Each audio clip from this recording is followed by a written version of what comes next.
नमस्कार दोस्तों, आप सभी का स्वागत है आपके अपने यूट्यूब चैनल सुमन तोमर मैथ क्लासेस में। आज हम लोग पढ़ने वाले हैं क्लास 12th में समाकलन चैप्टर में एक्सरसाइज 7.3 का पार्ट नंबर 3। पीछे हम लोग समाकलन की 2 वीडियो अपलोड कर चुके हैं, जिनमें से फर्स्ट पार्ट में हमने बेसिक फार्मूले और सेकेंड पार्ट में हमने एक्सरसाइज 7.1 के सभी प्रकार के जो क्वेश्चन है वो सॉल्व कराए थे। आज हम लोग पढ़ेंगे 7.2। तो एक्सरसाइज 7.2 के अंतर्गत जो भी जिस टाइप के भी क्वेश्चन आने वाले हैं वो सारे सॉल्यूशन करवाए जाएंगे यहाँ पे। तो फर्स्ट क्वेश्चन एक्सरसाइज 7.2 का हर स्वरूप शर्मा की बुक से आ रहा है। यहाँ पे पहला प्रश्न है हमारा, समाकलन करना है हमें ax² plus bx plus c dx का। अगर पीछे की दोनों वीडियो सभी लोगों ने देखी हैं तो यहाँ पे सारे क्वेश्चन क्लियर होंगे। तो जो पहला क्वेश्चन दिया गया है उसमें कहा गया है कि ax² plus bx plus c का समाकलन करना है। तो सबसे पहले हम लोग एक काम करते हैं कि जो भी फलन दिए गए हैं उन्हें सभी को अलग अलग भागों में बांट लेते हैं। तो पहले भाग में हम लोग a एक नियतांक है और नियतांक समाकलन सदैव बाहर रहता है, तो हम लोग a को बाहर कर लेते हैं, अंदर बचेगा x² dx प्लस b भी नियतांक है तो b को हम बाहर करेंगे, अंदर बचेगा x dx। और यहाँ पे c भी एक नियतांक है, नियतांक को हम लोग बाहर करेंगे c dx। तो यहाँ पे हम देखते हैं कि समाकलन का जो सूत्र होता है समाकलन x की पावर n dx, वो कहता है कि x की power n plus 1 upon n plus 1। मतलब समाकलन में जो भी पावर लगी होती है उस पावर में से एक पावर बढ़ जाती है।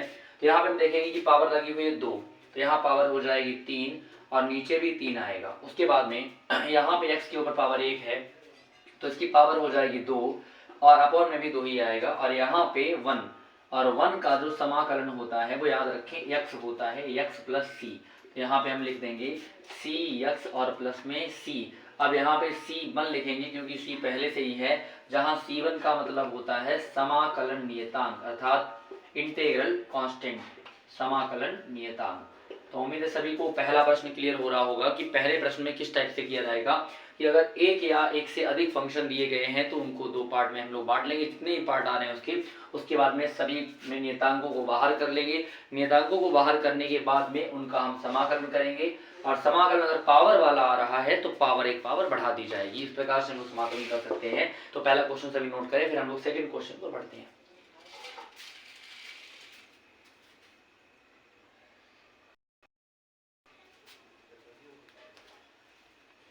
अभी हम लोग सेकंड क्वेश्चन की ओर बढ़ते हैं। सेकंड क्वेश्चन हमें दिया गया है 8x power 7 minus 4x power 7 plus 6। यहाँ पे क्वेश्चन जो दिया गया है उसमें कंफ्यूज करने के लिए लिखा है कि 8x की पावर 7 माइनस 4x पावर 7 और प्लस में लिखा है 6। अब देखते हैं यहाँ पे जो पद लिखे हुए हैं वो एक जैसे हैं, तो 8 में से 4 को माइनस करेंगे, यहाँ बचेगा 4x पावर 7 और प्लस में 6। इसके बाद में हम लोग क्या करने वाले हैं कि जो 2 पार्ट दिए गए दोनों पार्ट को अलग अलग बांट लेते हैं। अब यहाँ पे 4 है तो 4 को अगर हम लोग बाहर करेंगे तो यहाँ पे x पावर 7 dx, क्योंकि यहाँ पे 4 कांस्टेंट है। उसके बाद में 6 तो 6 कांस्टेंट है तो अंदर बचेगा 1 dx। अब देखते हैं यहाँ पे कि समाकलन का फॉर्मूला कहता है कि अगर पावर कुछ लगी है तो पावर में हम लोग 1 ऐड कर लेंगे। पावर यहाँ पे 7 है तो पावर हो जाएगी 8 अपॉन में 8 प्लस यहाँ पे 1 का समाकलन होता है x और प्लस में c। अगर हम कैंसिल करें तो 4 1 जा 4 और 4 2 जाएगी, यहाँ पे हो जाएगा x पावर 8 अपॉन में 2 प्लस में 6x और प्लस में c। इस टाइप से हम लोग समाकलन कर सकते हैं। तो यहाँ पे केवल पावर का जो फॉर्मूला दिया गया है, अगर इतना याद रखें कि x की पावर n dx का जो समाकलन है वो है x power n plus 1 upon n plus 1 और प्लस में c।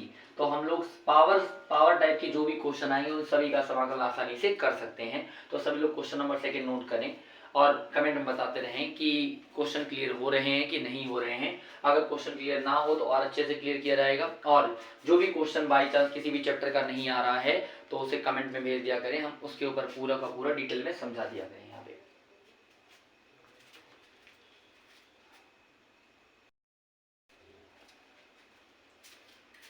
अभी हम बढ़ते हैं क्वेश्चन नंबर थर्ड की ओर। थर्ड नंबर जो क्वेश्चन दिया हुआ है वो लिखा है e की power x plus 2 sin x minus 3 cos x। अब देखते हैं यहाँ पे कि अभी तक जो फलन आ रहे थे वो बीजगणितीय फलन थे, अर्थमेटिक फंक्शन थे। अर्थमेटिक फंक्शन में पावर का फॉर्मूला आता है, लेकिन यहाँ पे जो फलन दिया है वो चर घातांकी फलन है, ट्रिग्नोमेट्रिक फंक्शन और ट्रिग्नोमेट्रिक फंक्शन। तो हम लोग क्या करते हैं कि सबसे पहले e की पावर x को अलग कर लेते हैं। उसके बाद देखते हैं कि 2 कांस्टेंट है तो कांस्टेंट को हम बाहर कर लेंगे और यहाँ पे बचेगा sine x d x minus यहाँ 3 कांस्टेंट है तो 3 को बाहर करेंगे, अंदर बचेगा cos x D x.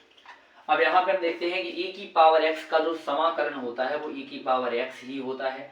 Sign का समाकलन होता है माइनस का cos x और cos का समाकलन होता है sin x और प्लस में c। और अगर माइनस का मल्टीप्लाई प्लस में करें तो यहाँ आ जाएगा e की power x minus 2 cos x minus में 3 sin x और प्लस में c। तो इस टाइप से हम लोग किसी भी प्रकार के फलन का समाकलन कर सकते हैं। कंडीशन ये है कि सारे फॉर्मूले पता होने चाहिए। फॉर्मूले पीछे की 2 वीडियोस में डाल चुके हैं। जो भी जिस भी बच्चे को जिन्होंने पीछे की वीडियो नहीं देखी है वो जाके क्लियर करें क्वेश्चन को और उसके बाद में आगे यहाँ पे वीडियो देखें तो और अच्छा रहेगा, ताकि क्वेश्चन और अच्छे से क्लियर हो सके। यहाँ पे हम लोग 3rd नंबर क्वेश्चन तक पहुंच चुके हैं। आगे हम लोग 4th नंबर क्वेश्चन की बात करते हैं, तब तक ये नोट करें।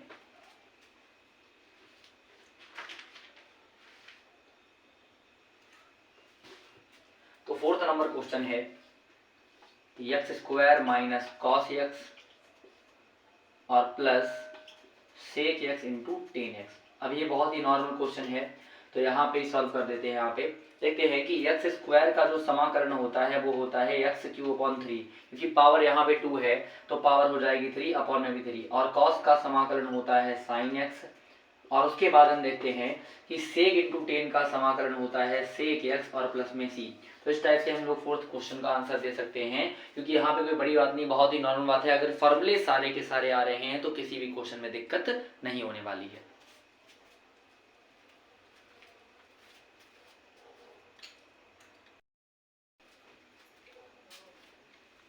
अभी हम लोग आगे बढ़ते हैं क्वेश्चन नंबर 5 की ओर। अभी तक जो 4 नंबर क्वेश्चन थे वो नॉर्मल थे और क्या था कि फलन जो भी दिए गए थे वो प्लस या माइनस में थे, लेकिन अब यहाँ पे जो फलन आ रहे हैं वो गुणे में दिए हैं या फिर डिवाइड में दिए हैं।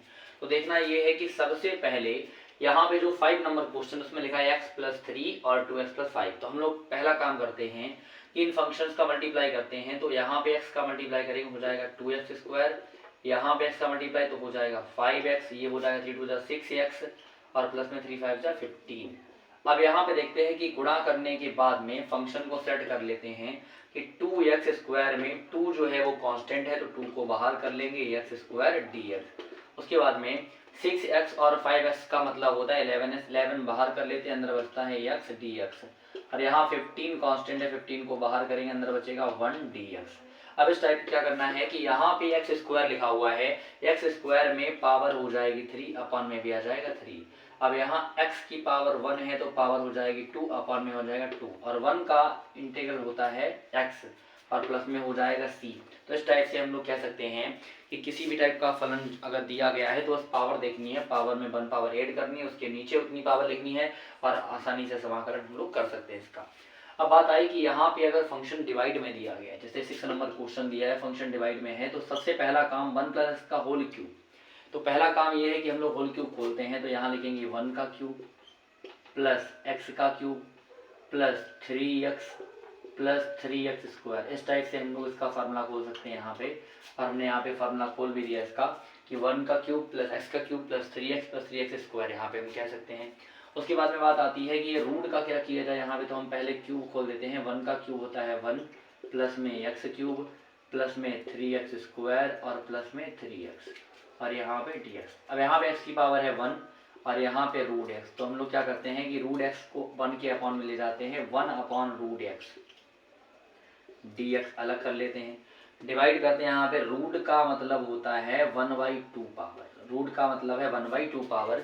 तो 1/2 पावर अगर ऊपर ले जाएं तो ये पावर माइनस की हो जाएगी 1/2। यहाँ पे 3 में से अगर हम 1/2 पावर माइनस करेंगे तो पावर बचेगी 5/2 dx। अगर यहीं पे हम 2 पावर, जैसे 3 कांस्टेंट है 3 को बाहर कर लेते हैं, 2 पावर में से 1/2 माइनस करेंगे तो पावर बचेगी यहाँ पे 3/2। और अगर यहाँ पे हम 3 को बाहर कर लें और 1 में से 1/2 पावर माइनस करें तो पावर बचेगी 1/2 dx। अब देखना ये यहाँ पे कि पावर लगी है माइनस की, तो माइनस की पावर में हमें 1 ऐड करना है और उतनी ही पावर नीचे नोट कर देनी है। उसके बाद में यहाँ पे x की पावर 5/2 प्लस 1 है, अपॉन में भी 5/2 प्लस 1 आ जाएगा और प्लस में 3 है तो पावर है x 3/2, इस पावर में 1 ऐड करेंगे, अपॉन में भी 3/2 प्लस 1, मतलब जो भी पावर दी उस पावर में हमें 1 ऐड करना है और प्लस में 3 x पावर 1/2 में 1 ऐड करेंगे अपॉन में 1/2 प्लस 1। तो कैलकुलेशन के बाद आसानी से आंसर आ जाएगा यहाँ पे कि अगर हम लोग सॉल्व करें तो 2 एकम 2 में से 1 गया 1, यहाँ पे बचेगा 1/2, नीचे भी 1/2 लेकिन 1/2 का उल्टा हो जाएगा 2/1 मतलब 2। यहाँ पे हम लोग सॉल्व करेंगे तो पावर हो जाएगी 7/2 और नीचे 7/2 का उल्टा हो जाएगा 2/7। यहाँ पे सॉल्व करेंगे तो पावर हो जाएगी 5/2 और इसका उल्टा हो जाएगा 2/5। और फिर यहाँ पे अगर हम लोग कैलकुलेशन करेंगे तो यहाँ पावर हो जाएगी 3/2 और उसका अगर उल्टा करेंगे तो 2/3 और यहाँ पे 3 से 3 कैंसिल और प्लस में आ जाएगा c। तो इस टाइप से हम लोग क्वेश्चन का समाकलन यहाँ पे कर सकते हैं। कंडीशन है कि पावर देखनी, पावर के फॉर्मूले में जो भी पावर दी है उस पावर में हमें एक पावर ऐड करनी है।